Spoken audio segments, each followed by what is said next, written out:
ओम नमः शिवाय, जय महाकाल। हम सबको पता है 21 फरवरी को माघ मास की द्वादशी तिथि का बहुत ही प्यारा सा दिन है। और अगर आपके घर में धन संपदा की बहुत कमी है, व्यापार में उन्नति नहीं हो रही है, नौकरी नहीं लग रहे हैं, या आपके मन में कोई भी मनोकामना है, कोई भी इच्छा है जो कि काफ़ी दिनों से अधूरी है, पूरी नहीं हो पा रहे हैं, तो ये वीडियो आपके लिए है। पूज्य गुरुदेव की कथा ये सुनकर बहुत अच्छे से बताऊंगा। बस आपको तुलसी जी के जड़ में अचूक उपाय करना होगा। आपका जो भी मनोकामना होगी, जो भी इच्छा होगी, पूरी जड़ होगी, है ना। तो चलिए समझते हैं उपाय को कैसे करना है। लेकिन उपाय को बताने से पहले वीडियो को लाइक कर दीजिए।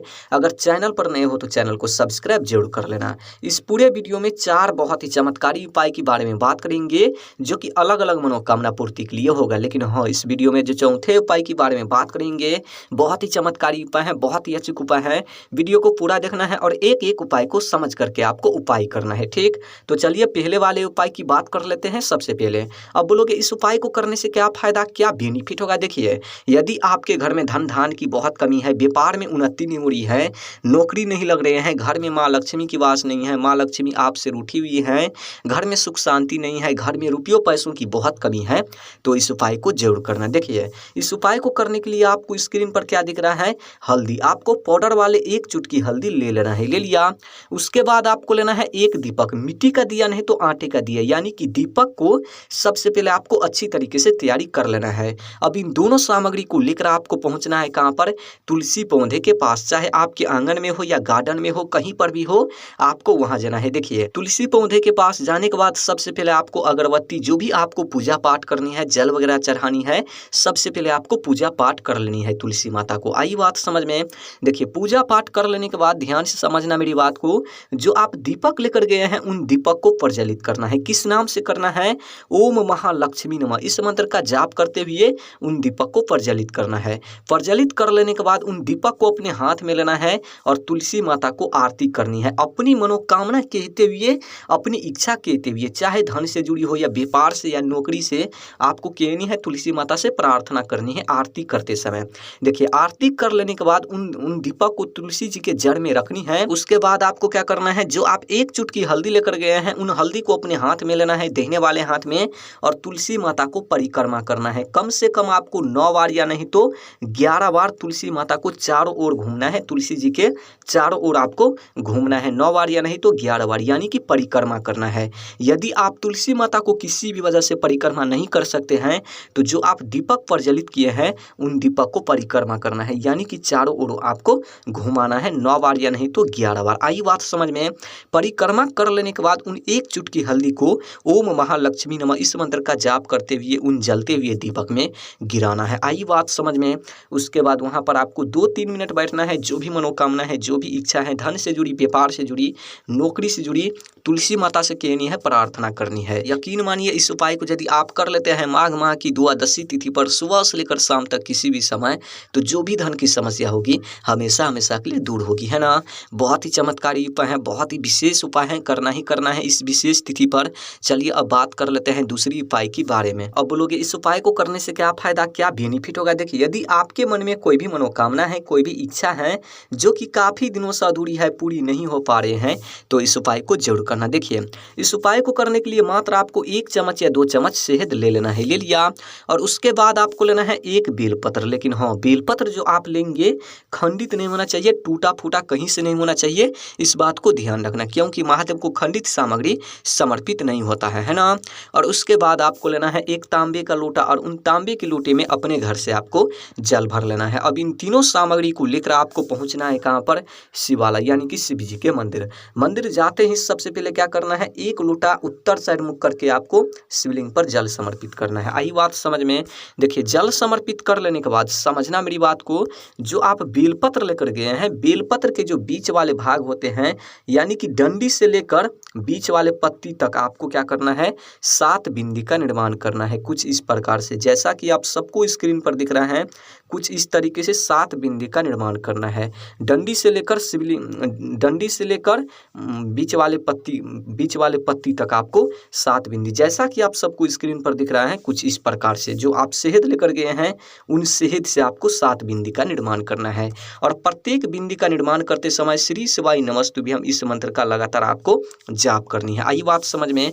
देखिए, बिंदी का निर्माण कर लेने के बाद उन बेलपत्र को अपने हाथ में लेना है, शिवलिंग के सामने खड़े होनी है। जो भी आपके जीवन में अधूरी मनोकामना रह गए हैं महादेव से कहनी है पूर्ण करने के लिए, जो भी अधूरी कार्य रह गए हैं पूरी करने के लिए कहनी है, महादेव से प्रार्थना करनी है।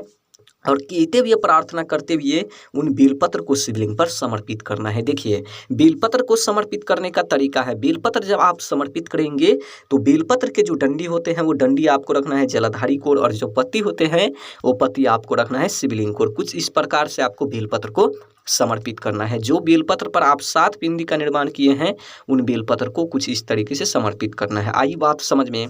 देखिए, बेलपत्र समर्पित कर लेने के बाद उसके बाद आपको क्या करना है, वहाँ पर आपको 2-3 मिनट बैठना है।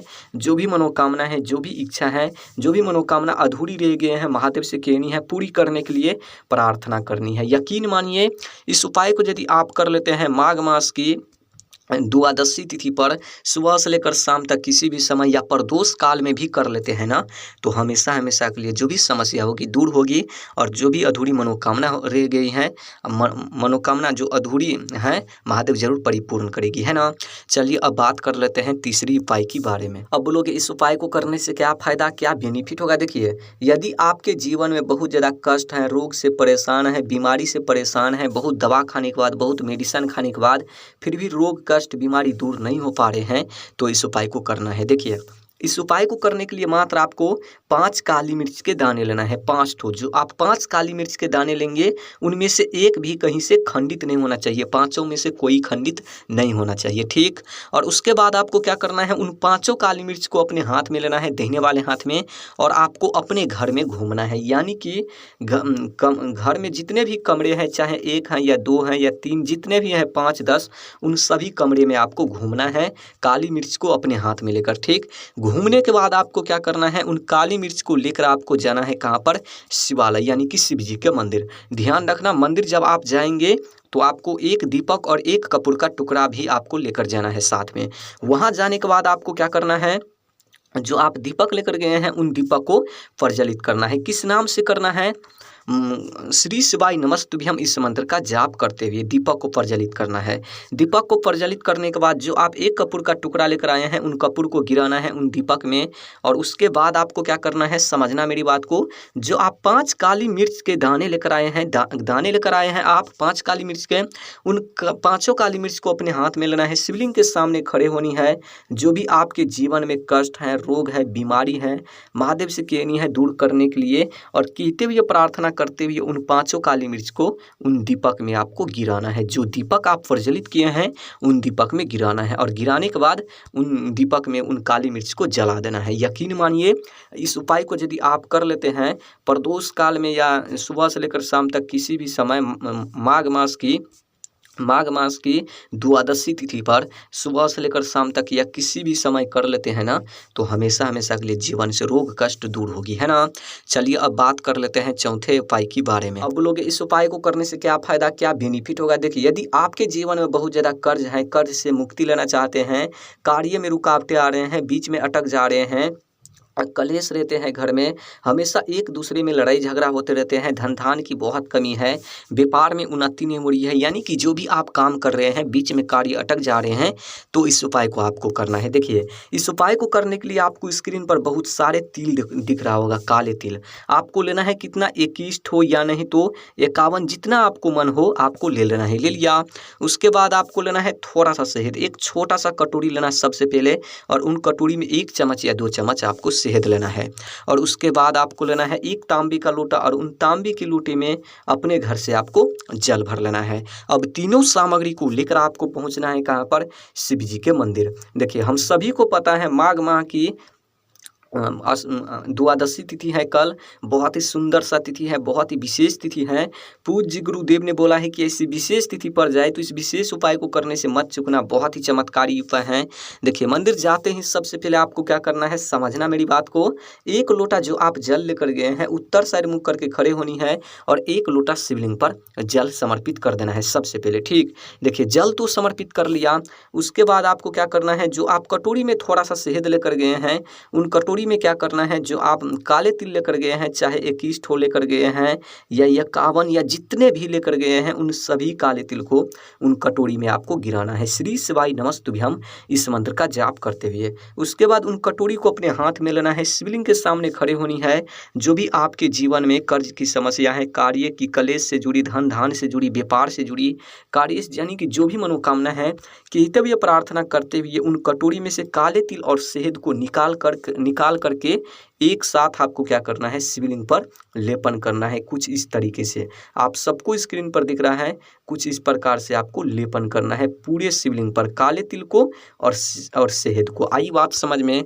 उसके बाद आपको क्या करना है, वहाँ पर आपको 2-3 मिनट बैठना है, जो भी मनोकामना है, जो भी इच्छा है, फिर से कहनी है, महादेव से प्रार्थना करनी है। यकीन मानिए इस उपाय को यदि आप कर लेते हैं, माघ मास की द्वादशी तिथि पर सुबह से लेकर शाम तक किसी भी समय या प्रदोष काल में भी कर लेते हैं ना, तो हमेशा हमेशा के लिए कर्ज की समस्या दूर होगी, व्यापार में उन्नति होगी, कर्ज से मुक्ति मिलेगी, घर में धन धान की कभी कमी नहीं होगी, घर में लड़ाई झगड़ा कलेश कभी नहीं होगी। बहुत ही विशेष उपाय है, करना ही करना है। अगर वीडियो अच्छी लगी हो तो वीडियो को लाइक कर देना। ओम नमः शिवाय, जय महाकाल।